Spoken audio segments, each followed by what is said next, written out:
Estamos en este clima de oración y para seguir continuando después con nuestra oración, queríamos compartir en este momento, un instante, la palabra de Dios, un mensaje de la palabra de Dios que se llama, le titulé Venciendo Leones. Venciendo Leones, siempre poniendo nombres raros, ¿no? Así, pero no, está en la Biblia los leones, están los leones en el episodio de Daniel. Si ustedes leen el libro de Daniel van a encontrar, hay un episodio con los leones. Y también van a encontrar, si abren su Biblia, en la carta de San Pedro, la primera carta de San Pedro, el capítulo 5, van a hablar también, San Pedro va a hablar de los leones. En realidad va a hablar de un león, pero son varios leoncitos que andan con el león grande. Dios puede cambiar, Dios quiere cambiar, Dios tiene que cambiar nuestras vidas. Él lo hace si lo dejamos. Y entonces, qué bueno pedirle a Dios la gracia en esta tarde de que la palabra de Dios se nos meta en el corazón, se nos meta en el entendimiento, en ese entendimiento espiritual que hace que la podamos vivir, que hace que la podamos saborear, que hace que la podamos hacer carne, que se encarna así como Jesús estaba en el cielo, bajó y se encarnó en la panza de María, se hizo un hombre y tuvo apariencia de hombre y tuvo carne de hombre y tuvo cuerpo de hombre, y tuvo voz y tuvo sueño y pudo abrazar y pudo besar y pudo caminar entre nosotros, en todo como uno de nosotros. Se encarnó para hacernos llegar la palabra, para que pudiéramos entenderlo, para que pudiéramos escucharlo. Por eso le pedimos a ese Jesús niño que se encarna, que nos ayude a que se nos encarne la palabra de Dios, porque la palabra de Dios es eficaz, porque la palabra de Dios es viva, es cortante como una espada de dos filos, que corta cuando viene y cuando va, que penetra hasta las coyunturas mismas del alma y separa y divide lo santo de lo impuro, separa y divide lo oscuro de lo luminoso, separa y divide lo sucio de lo limpio. Él viene a traernos la ternura de Dios, el poder de Dios y también el juicio de Dios. Un juicio que no nos quiere destruir, sino que nos quiere salvar, porque nos dice qué es lo que mata, qué es lo que está mal, qué es lo que corrompe, qué es lo que nos destruye, y a su vez nos da el poder y la autoridad y la palabra para que podamos, creyendo en Él, en esa palabra, tener vida y tener vida en abundancia. Jesús mismo es la palabra. Por eso, no por lo que yo vaya a decir, sino por lo que Dios vaya a decirte. Eso es lo importante en este momento que estamos en oración, que hemos estado ayunando, haciendo sacrificios, y yo creo que el Señor va a hacer prodigios en tu alma, y cuando los hace en tu alma, luego lo hace en tu casa, en tu trabajo y en tus cosas, porque Dios quiere rescatarnos, Dios quiere rescatarte, Dios quiere sacarnos del pozo, de la oscuridad, de la tristeza, de la amargura, y nos quiere sacar de esa mediocridad que a veces vivimos espiritual, y nos quiere llevar a la santidad, nos quiere llevar a la perfección, nos quiere llevar al amor, a la humildad, a la perseverancia firme. Quiere que nuestra vida tenga un propósito y que hoy mismo, aún en medio de esta pandemia, seamos de gran bendición y de gran utilidad, aunque pareciera que no podemos porque tenemos que estar encerrados, porque no podemos hacer mucho, pero Dios puede hacer mucho con el pequeño, con el humilde. Fíjense, Santa Teresita del Niño Jesús, una monjita que murió a los 25 años.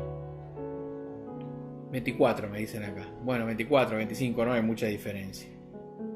Nunca salió de su país, de Francia.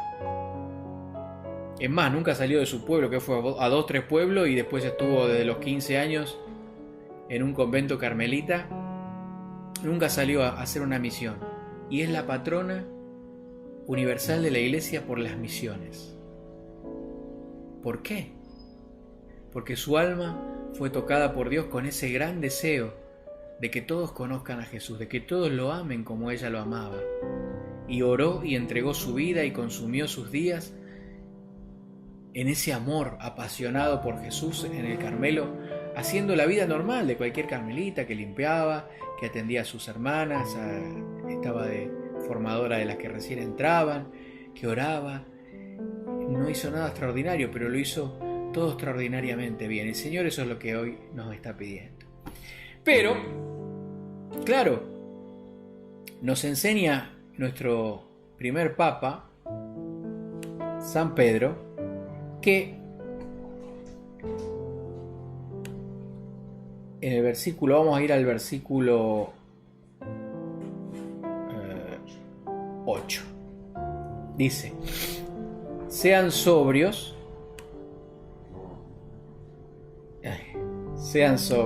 y velen, porque su adversario, el diablo, ronda como león rugiente buscando a quien devorar. Sean sobrios y velen, porque su adversario, el diablo, ronda como un león rugiente buscando a quien devorar. Así que es el mismo Pedro el que nos dice que nos pone esa figura de un león en la figura de Satanás, que en otros lados es el dragón, la serpiente antigua, tiene varias figuras, ¿no? Y el pobre león, que es un lindo y digno animal, pero lo que está queriendo significar entonces San Pedro es que el león es, digamos, el que está en la pirámide de la cadena alimenticia, o sea que es el más fuerte de todos los animales, el que puede matar a cualquier otro, inclusive un elefante grande. A veces muchos leones, no uno solo no puede, pero un macho grande y a veces una jauría de hembras, cuando están muy hambrientas y desesperados, atacan elefantes, que es un animal que por su tamaño, su porte, es muy difícil que lo puedan matar, pero a veces lo logran hacer, O sea que hay animales fuertes que le hacen frente, pero es muy difícil cuando los leones tienen mucha hambre y buscan a quien devorar y andan rugiendo, ¿no? Así que lo primero que nos enseña entonces Pedro es que tenemos un adversario, tenemos un enemigo, si estamos siguiéndolo a Jesús. Si no lo seguís a Jesús, si estás en cualquiera, Él no se hace problema, te hace un trabajo de mantenimiento, te tira unas líneas para que sigas pecando un poco y listo, ya está todo hecho. Pero cuando uno quiere seguir al Señor, dice la palabra de Dios, si te decides a seguir al Señor, prepárate para la prueba. ¿Por qué? ¿Porque Dios te quiera probar? No, porque Dios tiene un enemigo y ese enemigo odia que amemos a Dios. No quiere que nadie se salve, no quiere que, como Él rechazó a Dios y está condenado eternamente, quiere que a todos les suceda lo mismo, porque tiene envidia, odio de que alguien sea feliz y reciba todo lo que Dios tiene para darle, que Él ya no lo va a poder tener. O sea, tenemos un adversario. Literalmente la palabra que se usa ahí es el que te acusa en el tribunal. El letrado acusador, como es los fiscales, sería un fiscal hoy día, ¿no? El fiscal que viene a acusar a la persona y a decir, este es culpable por esto, por esto, por esto y por esto. Esta figura es utilizada en la Biblia varias veces. La primera vez que aparece, si no me falla la memoria, es en el libro de Job. Job era un hombre santo, un hombre que cumplía la ley de Dios. Y cuenta ese libro que Satán le tocaba el día de presentarse delante de ese tribunal, y es Dios mismo el que le dice, mirá mi siervo, no lo podés acusar de nada, mirá qué santo, qué bueno y qué puro es, ¿qué me vas a decir de Job? Y el acusador le dice, y claro, si vos pusiste un cerco alrededor de él, no le puedo tocar los bienes, no le puedo tocar la familia, no le puedo tocar la enfermedad, está tan bendecido que cómo no te va a amar. Pero si vos me dejás que yo le toque y lo ponga a hacer sufrir, vas a ver cómo te escupe en la cara y no te adora más. Y entonces va dando tú un diálogo y Dios le dice, bueno, está bien, pero te dejo que toques sus bienes, pero no toques su salud. Y esa es la primera vuelta. Y le roban todos los bienes, vienen los sabeos y le roban los camellos, vienen los arameos y le roban las ovejas, vienen los no sé de dónde y le matan a todos los siervos. Entonces dice, bueno, pero tocale lo que más quiere, tocale su familia y vas a ver cómo te escupe la cara. Bueno, pero a él no lo toques. Entonces vino un viento, sopló, se cae una casa, estaban festejando todos los hijos y las hijas de él al Señor y se desplomó el techo y mueren todos, ¿no? Y bueno, está todo esa historia que nos trata de explicar teológicamente cómo funciona la cuestión acusativa, el diablo que se va no sabemos por qué, pero tiene esa prerrogativa de presentarse delante de Dios y acusarnos. El libro de Apocalipsis también habla de esto. Dice, estaba el acusador, el que los acusaba día y noche delante de nuestro Dios. Hasta que cae el diablo, es expulsado del cielo porque no saben por qué, pero Dios le permitía la entrada. Y aparentemente no, dice la palabra, cuando Jesús resucita y sale vencedor, fue arrojado el diablo y todos sus amigos, los que lo siguieron a él, porque no fue solo el diablo, sino, según dicen los padres de la iglesia, un tercio, porque hay un texto del Antiguo Testamento que habla de que un tercio de las estrellas cayeron del cielo, y esas estrellas son los ángeles. Aparentemente un tercio se rebeló contra Dios y 2/3 quedaron en el cielo, que son los ángeles. Y los demonios, el diablo y todos los que lo siguen, son ángeles caídos, ustedes lo saben, son ángeles.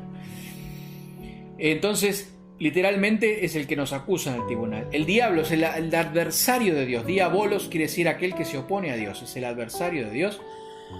Y también quiere decir la palabra, literalmente la palabra diablo quiere decir difamador, el que difama, el que le quita la fama a alguien. Y no solo, ¿saben a quién difama? Al único que puede ser famoso, que es Dios. Lo difama a nosotros. La tentación es una difamación de Dios. Cuando la serpiente le dice a Eva, pero mirá que Dios no quiere que sea feliz, Él te mintió, porque si comes de este fruto vas a ser como Dios. Está diciendo que Dios es un mentiroso, que Dios es un falso, que Dios la engañó y que no quiere su felicidad. Lo está difamando a Dios.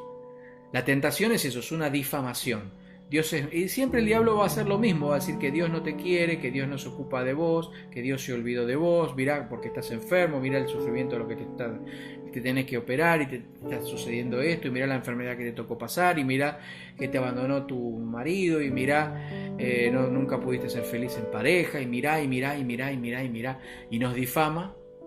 No a nosotros, sino a Dios. A nosotros no necesitamos que nos difame, nosotros solo nos difamamos haciendo las cosas mal, pero Dios es perfecto.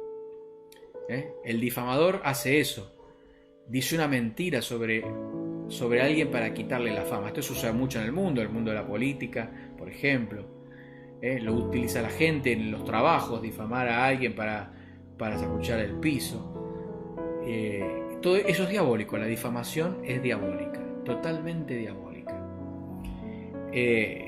Esa figura también habla de un león rugiente. El león que ruge es aquel que busca asustar, busca que tengamos miedo y que por ese miedo entonces dejemos de seguir a Dios, ¿no? La figura de ese león rugiente, ¿se acuerdan de Goliat, ese gigante que salía a vociferar delante de habían dicho, vamos a dirimir esta guerra, el campeón de los filisteos contra el campeón de los hebreos, y mandan a Goliat, que medía 2,40 m, con una espalda así, gigante, una lanza que medía 3 metros, que la lanza era como el brazo de un soldado normal, ¿no? Claro, Goliat tenía una mano gigante, tenía una armadura que pesaba no sé cuántos kilos, ¿y quién iba a pelear contra este? Y él, entonces nadie se animaba, y él salía a vociferar, salía a gritar, ¡oh, ¿dónde están estos cobardes hebreos? Que salga uno que me venza, y todo el ejército de los filisteos será de usted. Y salía, y esa vociferación Así obra Satanás. Te voy a destruir. Y no te voy a dejar en paz. A veces obra así, a veces hace silenciosamente, se hace el bueno y es malo Dios, pero cuando queda al descubierto, también vocifera y promete lo que no puede cumplir, porque Dios no lo deja. Si Dios lo dejara, nos podría destruir, pero si Dios no lo deja, porque no va a dejar que pasemos una tentación, una prueba más fuerte de nuestras fuerzas, de las fuerzas que Él nos va a dar, la gracia para resistirla. Junto con la prueba nos viene la gracia para resistirla. Así que eso también es la figura del león. Y que busca devorar, dice un león que buscaba devorar, es decir, él quiere matar, quiere triturar, quiere deshacer tu vida. No es que puedo estar, como dice el dicho, no puedo estar bien con Dios y con el diablo. No voy a meter con esto, no voy a hacer oración de liberación porque el diablo lo dejo tranquilo al diablo. El diablo no se queda tranquilo.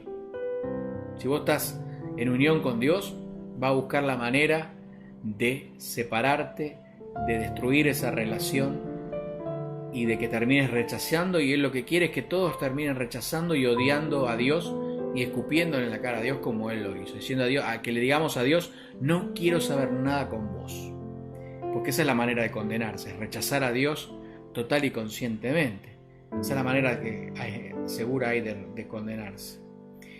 Pero bueno, junto con todo esto que San Pedro nos describe al adversario, entonces nos lo dice como para que nos pongamos en guardia, para que no nos durmamos, para que no nos distraigamos. Entonces, lo bueno es que nos enseña 8 en este texto, puede haber más, 8, ahí está, 8 tips, si ahora que está de moda esto, pero no son tips, sino son enseñanzas profundas, todas muy interrelacionadas. Ahora lo van a ver, lo vamos a ver. Cómo vencer a este león. Daniel en el foso de los leones lo venció, no se lo pudieron comer. Jesús en la cruz lo venció. Se puede vencer porque Jesús lo venció. Entonces nos enseña los 8 secretos de cómo vencer a estos leones que nos quieren destruir. ¿Tienen ganas de aprender esto? ¿Tienen ganas? No sé si tienen ganas. A ver si están contestando. Están todos muy callados. Igual va con un poco de delay, así que no me van a contestar rápido. Bueno, entonces vamos a la Biblia. Abran su Biblia ahí en 1 Pedro 5:5 y vamos a ver cómo nos enseña el Señor. Lo primero que dice ahí en la 1 Pedro 5:5: de igual manera, jóvenes, sean sumisos a los ancianos. De igual manera, jóvenes, sean sumisos a los ancianos. Jóvenes, en esta carta se refiere, empieza hablando, si ustedes leen los primeros versículos, no lo quiero leer todo, porque si no tengo que hacer un estudio de la carta, pero habla primero a los ancianos y después habla a los jóvenes. Evidentemente, por el tenor de la carta, San Pedro no se está refiriendo a la edad, se está refiriendo por ancianos a los dirigentes de la iglesia, a los presbíteros, a los diáconos y a aquellos que dirigían esa iglesia, y jóvenes se está refiriendo a las personas que han comenzado un camino de la fe, que están caminando en la iglesia, que no son los que dirigen, que no son los que tienen la autoridad de la iglesia. Entonces, la primer secreto espiritual que tenemos para vencer al diablo es estar bajo la autoridad de la iglesia. ¿Sí? Por eso el diablo lo primero que viene a enseñar es: Dios sí, iglesia no. La iglesia no sirve, la iglesia es mala. Los apóstoles son unos desgraciados, son mentirosos, son pedófilos, son estos, son los otros. Satanás quiere que te apartes de la iglesia. ¿Por qué? Porque Dios le dio autoridad a la iglesia para expulsar demonios, para pisar escorpiones y para caminar sobre fuego ardiente y todo lo que tomar veneno, todo eso que el Señor le dice, impondrán mis manos sobre los enfermos, mi poder los sanará, no beberán algo veneno mortal y no les hará daño,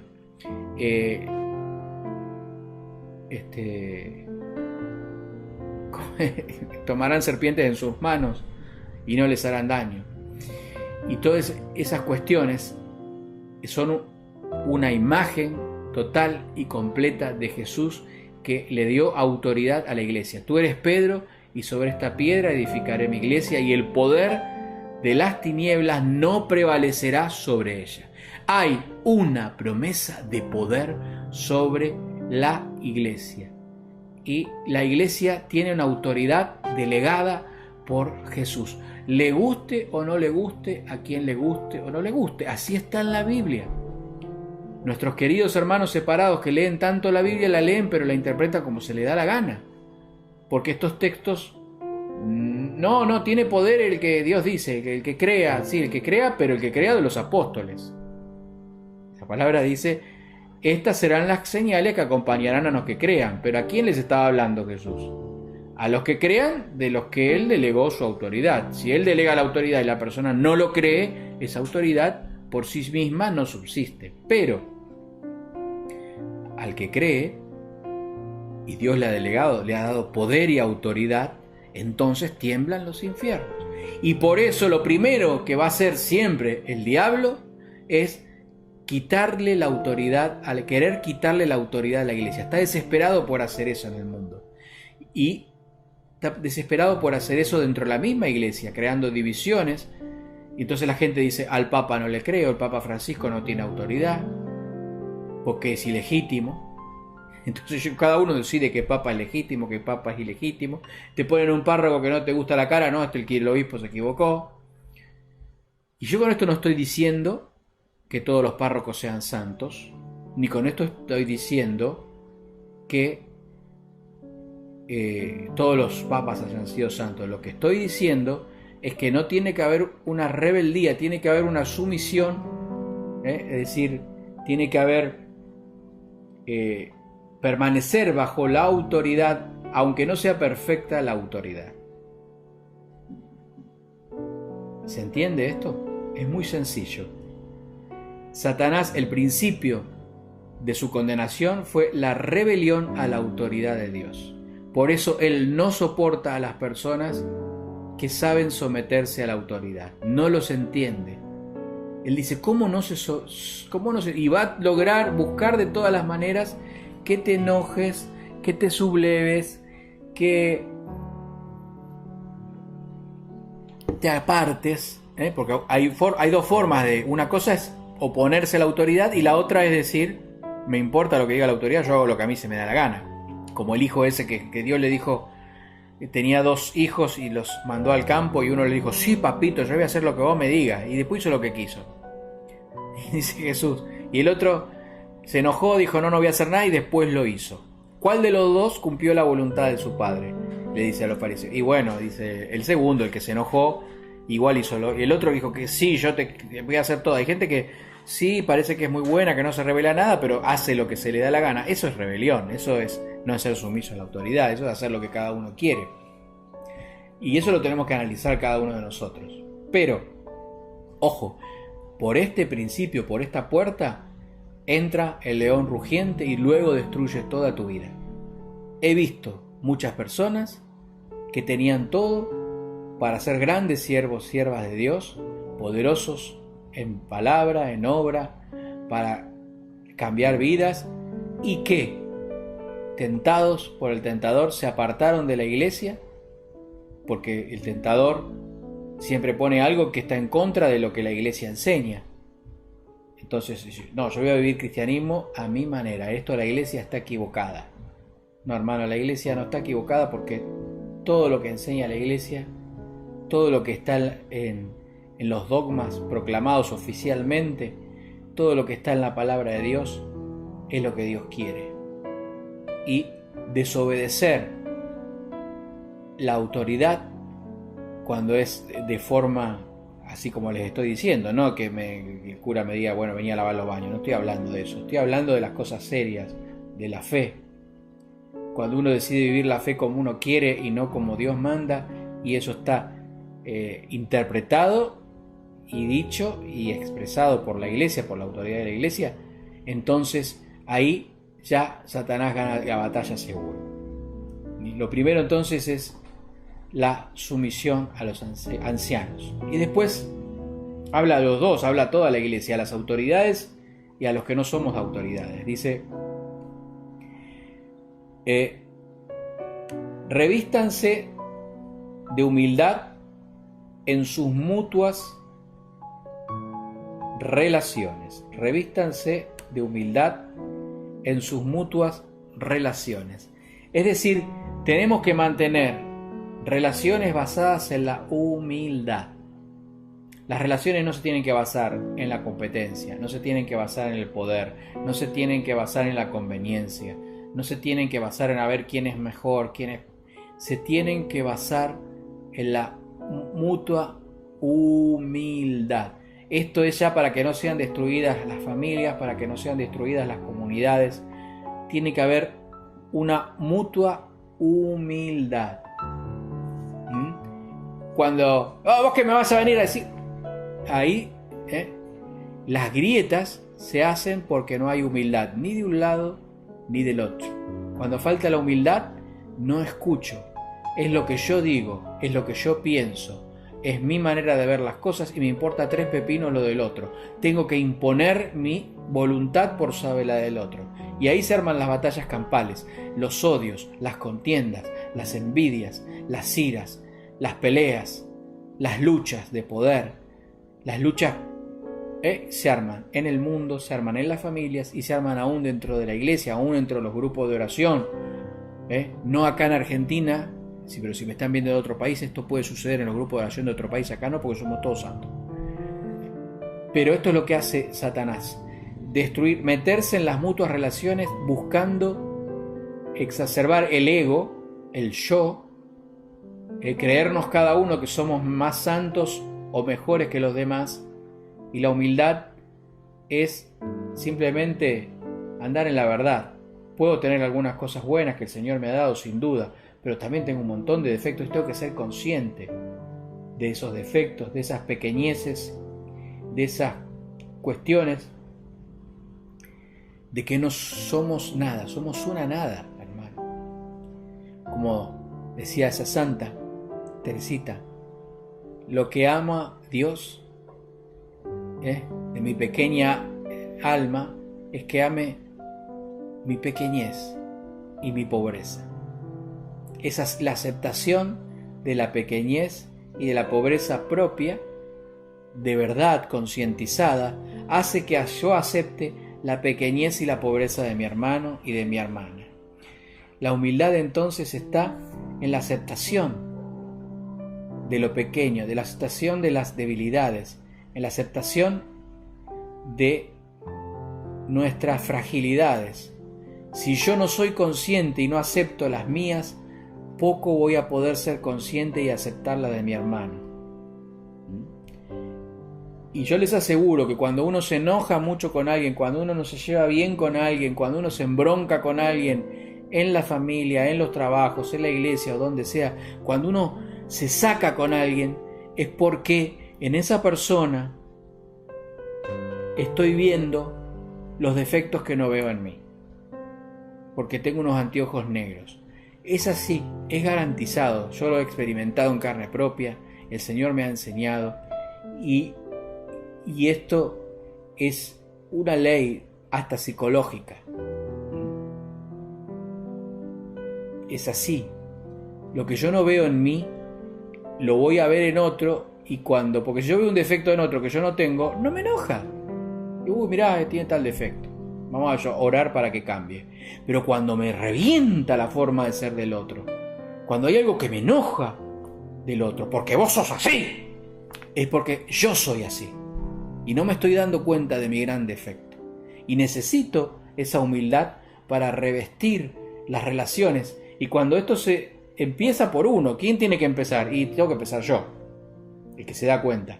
Pero cuando se van revistiendo las relaciones mutuas de humildad entre la autoridad, por ejemplo, que tiene más autoridad, en todos lados hay relaciones de autoridad, nos guste o no nos guste. En una casa tiene que haber relación de autoridad, un padre y una madre tienen que tener autoridad sobre los hijos. En un trabajo hay relaciones de autoridad, en una sociedad hay relaciones de autoridad. Ahora vivimos en una sociedad loca que no quiere la autoridad por un lado, pero por el otro quiere imponer la forma de vivir a todo el mundo. Es una mentira que no quiere la autoridad.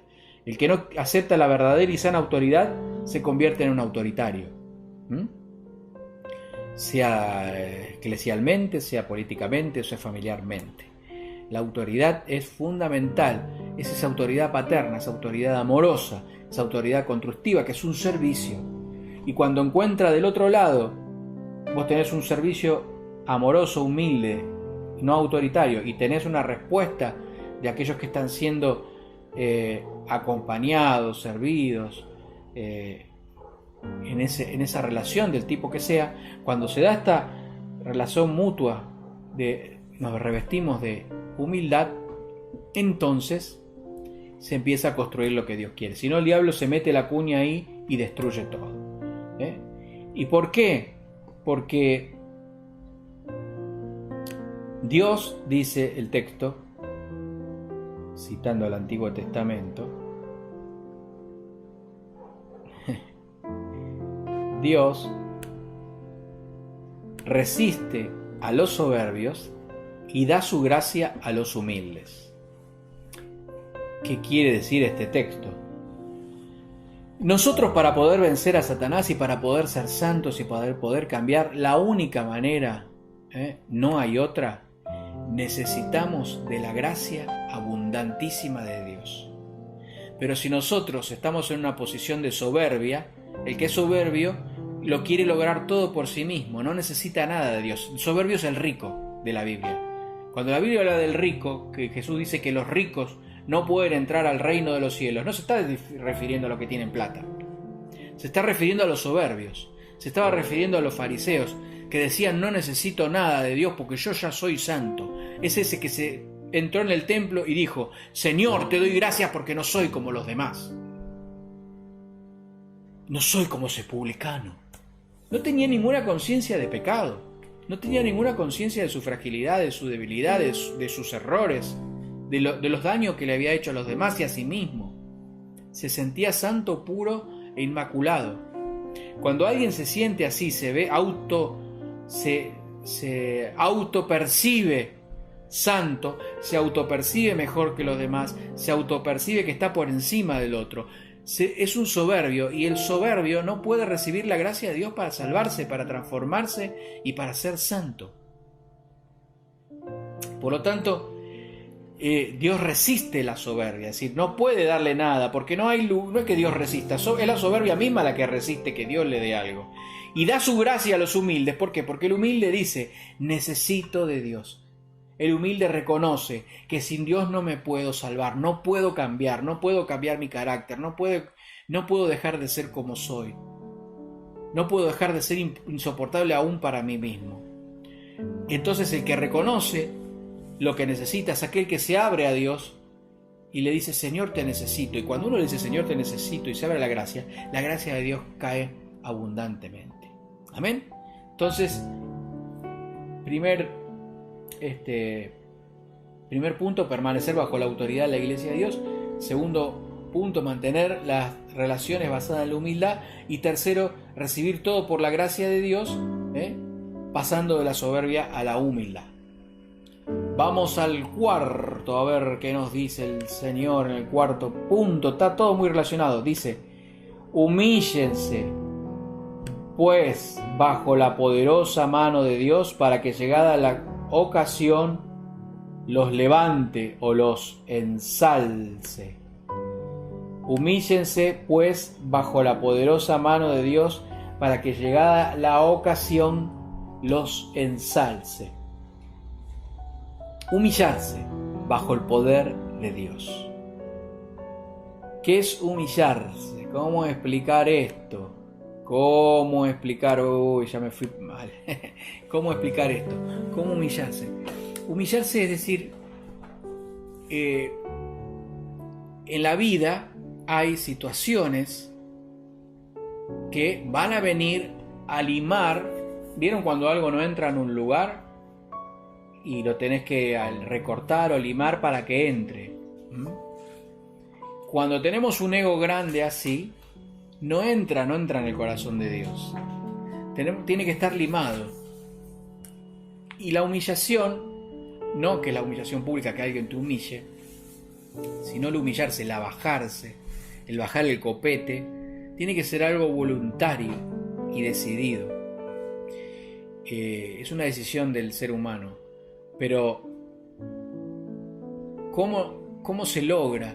Y en la vida nos da las diferentes oportunidades. Los momentos de contradicción, cuando nos sucede algo y no entendemos por qué, las enfermedades, unas cuestiones a veces laborales, todo aquello que nos hace sufrir, las cruces, lo que llamamos las pruebas, las cruces de la vida, los dolores de la vida, nos enfrentan a que nuestro ego se enoje delante de Dios y le pregunte ¿por qué a mí? O acepte esa situación y diga en el fondo me merezco este purgatorio en la tierra y 1000 purgatorios más, porque ¿quién soy yo para decirle al Señor yo no me merezco esto?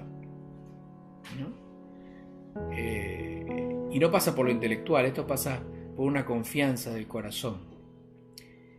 Vemos esta actitud, una actitud de frente al sufrimiento, la cruz, el problema, la situación, podemos o exaltar nuestra soberbia, irnos para hacia el lado de la condenación, del rechazo, de escupirle la cara a Dios, o humillarnos en la fe y saber y creer, confiar que Dios es nuestro Padre, que nos ama, que quiere todo lo bueno para nosotros y que nunca nos va a abandonar. En la cruz de Jesús había 2 hombres, uno a la izquierda y uno a la derecha, 2 ladrones.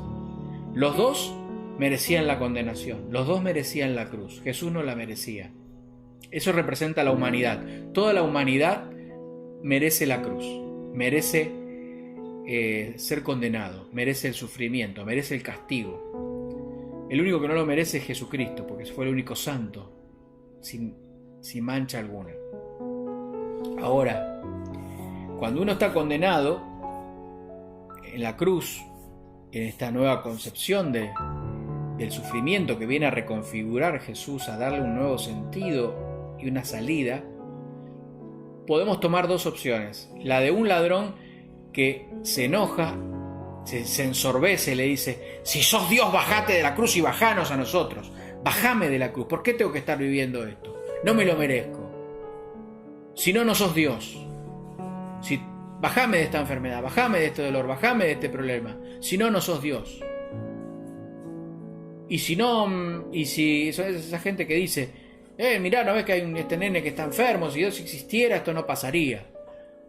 Y si yo me encontrara con Dios, con estas cosas que están pasando, lo rechazaría, porque este Dios no lo quiero. Esa es una de las cosas que puede suceder. Y la otra, la del otro ladrón, que le dijo: pero ni aún en este momento de dolor y de cruz, bajás el copete. ¿No te das cuenta que a vos y yo merecemos? ¿Y qué habrían hecho para merecer semejante muerte? De estar clavado en una cruz, ¿qué habrían hecho? Seguramente habrían matado, habrían hecho algo muy grave para que este hombre diga que él lo merecía. No creo que habrá sido por robar un caramelo, si él mismo lo reconoce.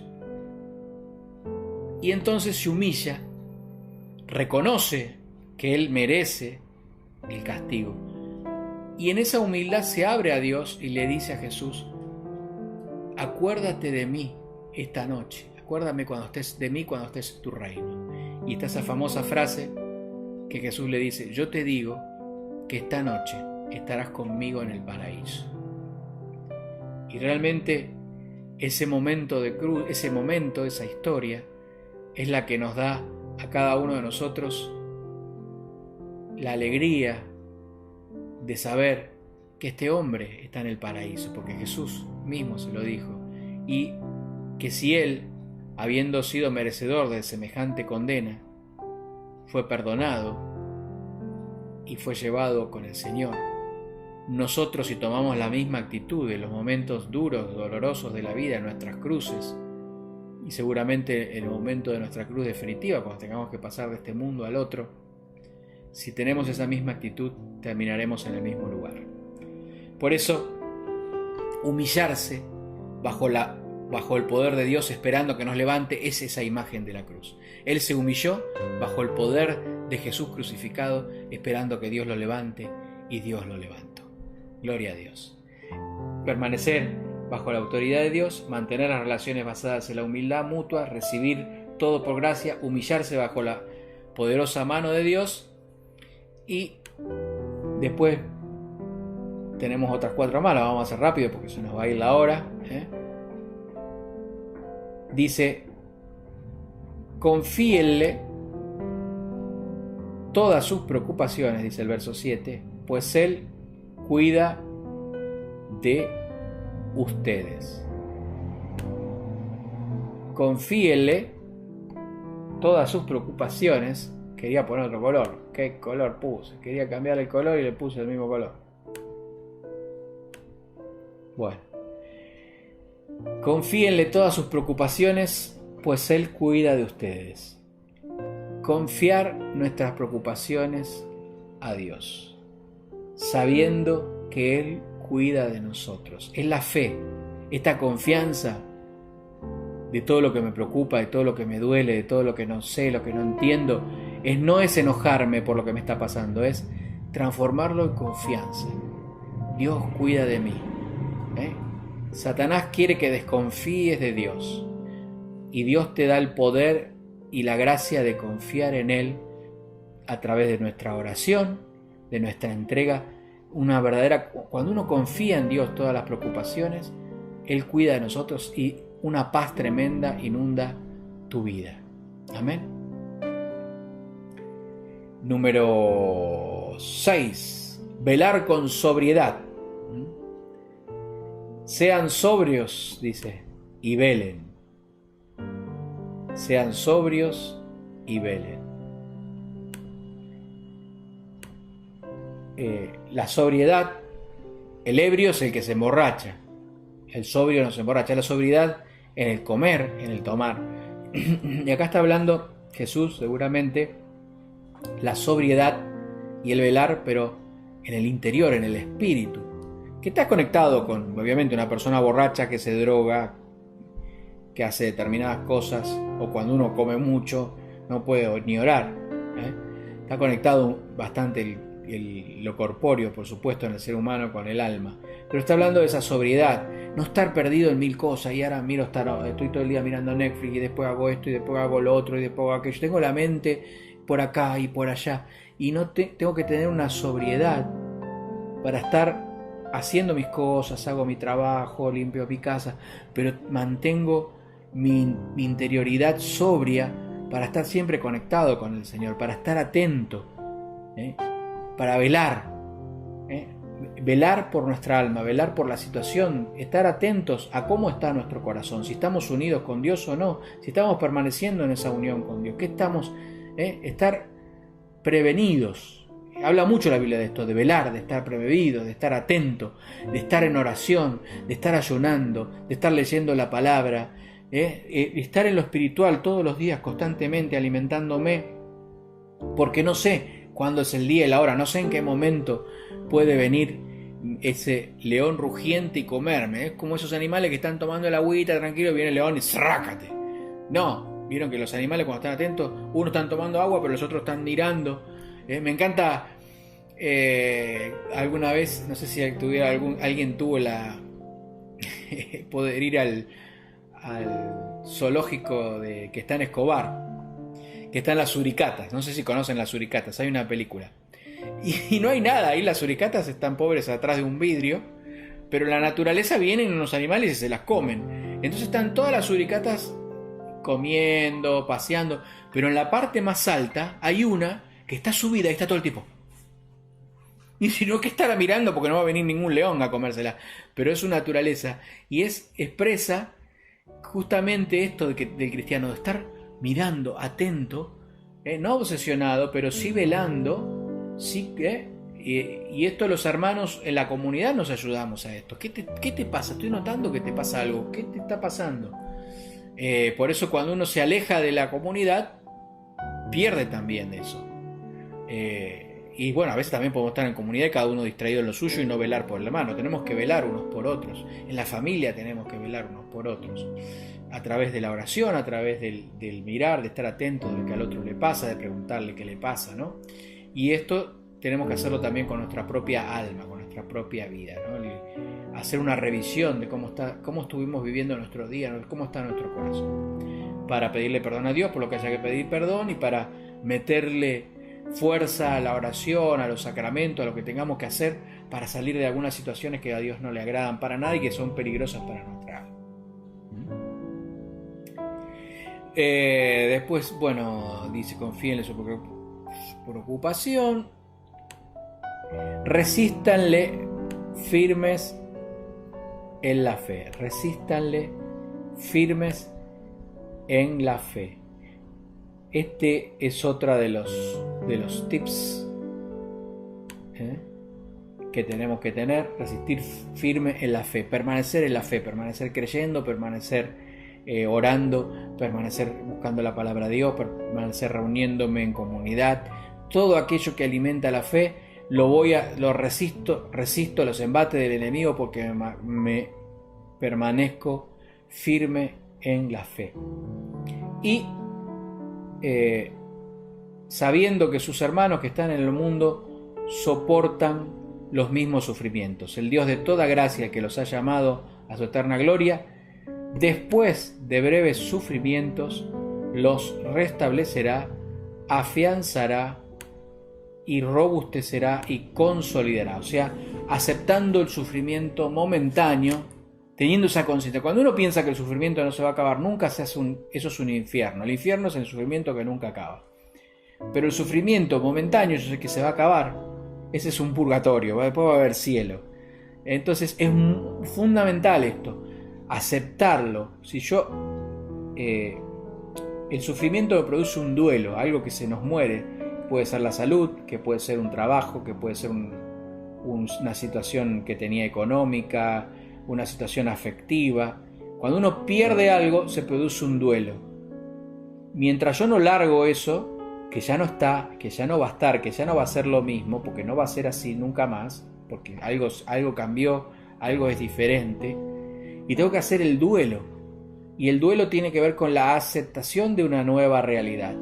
Pero la puedo aceptar sabiendo que hay unos breves sufrimientos, porque el cielo va a ser eterno, y no, por más que me toque sufrir mucho en esta tierra, no se va a comparar con la gloria eterna en Cristo. Amén. Esa conciencia entonces nos afianza, nos robustece, nos consolida. Aceptar el sufrimiento momentáneo. Entonces, ya terminamos con esto y vamos a terminar nuestra oración.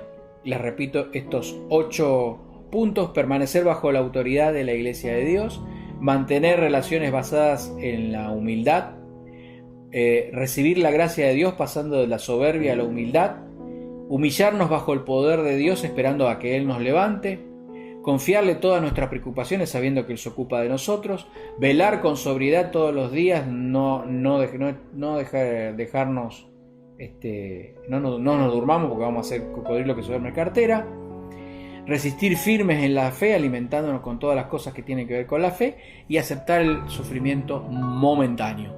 Si tomamos todos estos remedios, todas estas píldoras, todas estas cosas, hacemos todos estos ejercicios, sin lugar a ninguna duda que vamos a vencer a esos leones que nos quieren destruir.